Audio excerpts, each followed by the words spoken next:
TV पर रामायण देखकर रावण मतलब अरविंद त्रिवेदी बहुत भावुक हुए। क्या? तुझे कैसे पता?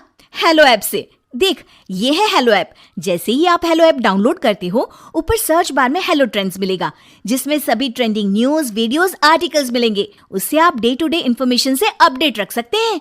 ये तो बहुत अच्छा ऐप है। मैं अभी डाउनलोड करके खुद को अपडेट करती हूँ। सास बनी डंडे वाली भूत। शिखा की नई नई शादी हुई थी।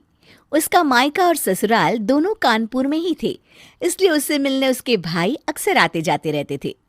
ये बात शिखा की सास मीना को बिल्कुल पसंद नहीं थी। मम्मी जी, आज राहुल भैया आ रहे हैं। कौन? तेरे चाचा का लड़का? जी मम्मी जी। अरे पर वो तो दिल्ली में रहता है ना। हाँ मम्मी जी, उन्हें कल सुबह दिल्ली के लिए निकलना है, तो वो आज मुझसे मिलते हुए कल सुबह यहीं से निकल जाएंगे। हमने तो धर्मशाला खोल रखी है ना। कुछ कहा क्या मम्मी जी? मैंने कहा हाँ हाँ, आने दे तेरे भैया को, जमकर खातिरदारी करेंगे। अब तो कुछ करना ही पड़ेगा, इससे पहले कि मेरा घर धर्मशाला बन जाए। ये कैसी बातें कर रही हो मीना? सच ही तो कह रही हूं। अभी इसकी शादी को साल भर भी नहीं हुआ और आए दिन इसके घर वाले आ धमकते हैं। अरे तो क्या हुआ, वो इसी शहर में रहते हैं तो हाल चाल लेने आ जाते हैं। इस बार मैं उनका हाल और चाल दोनों ही बिगाड़ दूंगी। अब बहुत हो गया जी। अरे ये कैसी बातें कर रही हो? हे भगवान, बस आप तो देखते जाइए। शाम को राहुल आता है। नमस्ते आंटी, कैसे हैं आप लोग? हम लोग तो ठीक है, तुम कैसे हो बेटा? मैं भी अच्छा ही हूँ आंटी। बस आज रात के बाद नहीं रहोगे। चलिए भैया, मैं आपको हमारा घर दिखाती हूँ।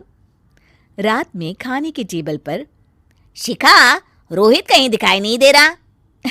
जी भैया, वो ऑफिस के काम से बाहर गए हैं, कल शाम तक आएंगे। अच्छा अच्छा।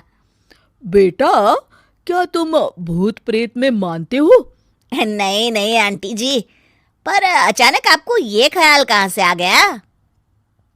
पता नहीं क्यों, कभी कभी मुझे लगता है जैसे रात के समय बैठक में कोई घूमता रहता है। ये आप क्या कह रही हैं मम्मी जी? हाँ, तुम लोग घबरा ना जाओ, इसलिए मैंने आज तक इस बारे में कुछ नहीं कहा। ये आपका वहम होगा आंटी जी, ऐसा कुछ नहीं होता। हो सकता है। चलो अब मेरा सोने का टाइम हो गया है तो चलती हूँ मैं। शिखा बेटा, राहुल के सोने की व्यवस्था वहीं दीवान पर कर देना। जी पापा जी। अब चलिए भी। अच्छा, तो बैठक में सोने वाले हैं साहबजादे। क्या बड़बड़ा रही हो? कुछ नहीं, आप सो जाइए। मीना और महेश के सोने के बाद शिखा और राहुल आपस में बात कर रहे होते हैं, तभी डोरबेल बजती है। अरे आप! सरप्राइज! काम जल्दी खत्म हो गया तो मैं आज ही चला आया। ये तो बहुत अच्छा किया। देखिए राहुल भैया भी आए हुए हैं, आप दोनों का मिलना भी हो जाएगा। कैसे हो रोहित? मैं तो ठीक हूँ भैया। शिखा, मैं भी आज यहीं सो जाता हूँ, राहुल भैया से बातचीत भी हो जाएगी। अच्छा अच्छा ठीक है। मीना आधी रात को उठती है, कंबल मुंह से पैर तक ओढ़ के डंडा लेके बैठक में आती है और देखती है दीवान पर चादर ओढ़े कोई लेटा हुआ है। देखो तो कैसे मजे से सो रहा है बहन के ससुराल में। मीना ताबड़तोड़ 4-5 डंडे मार देती है। अरे मर गया, अरे बचाओ बचाओ, कौन है? मीना जल्दी से अपने कमरे में भाग जाती है। हे भगवान, ये मैंने क्या किया? ये रोहित कहाँ से आ गया? लगता है ये नालायक राहुल मेहमानों वाले कमरे में सो गया होगा। आज तो इसकी खैर नहीं। उधर बैठक में, अरे क्या हुआ रोहित? मैं बाथरूम में था, तुम्हारे चिल्लाने की आवाज सुनी। पता है भैया, मैं सो रहा था, अचानक से कोई आकर मुझे डंडे मारने लगा। ये क्या कह रहे हो? लगता है तुम भी आंटी की तरह भूत प्रेत में मानते हो। नहीं नहीं भैया, सच में कोई आया था। मैं तो जा रहा हूँ मेहमानों वाले कमरे में सोने के लिए। इस समय अपने रूम में जाऊंगा तो शिखा की नींद खराब हो जाएगी। ठीक है भाई, जाओ तुम, जहां तुम्हारा भूत डंडा लेके ना आ सके। थोड़ी देर बाद मीना कंबल ओढ़ के डंडा लेकर मेहमानों वाले कमरे में पहुंच जाती है। वो बिस्तर पर सोए रोहित को फिर डंडों से मारने लगती है। अरे मर गया, अरे मर गया। तू भूत प्रेत में नहीं मानता ना, ये ले अब डंडे खा। हैं? ये तो माँ की आवाज है। रोहित कंबल खींच देता है।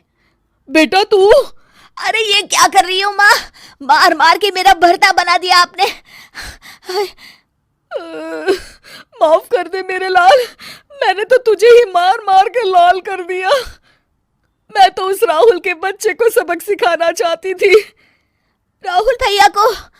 हाँ बेटा, मुझे लगा अगर उसे डंडे मारूंगी तो शिखा के मायके वाले यहाँ आना छोड़ देंगे। हे भगवान, माँ ये घर शिखा का भी है, उसके घर वाले जब चाहे आ सकते हैं। हाँ बेटा, आज मुझे भगवान का इशारा समझ में आ गया। मैं कितना गलत करने चली थी और अपने ही बेटे को चोट पहुंचा दी। अब चुपचाप जाके सो जाओ माँ, और किसी को कुछ बताने की जरूरत भी नहीं है। शिक्षा दूसरों का बुरा चाहने वालों के साथ भी बुरा ही होता है।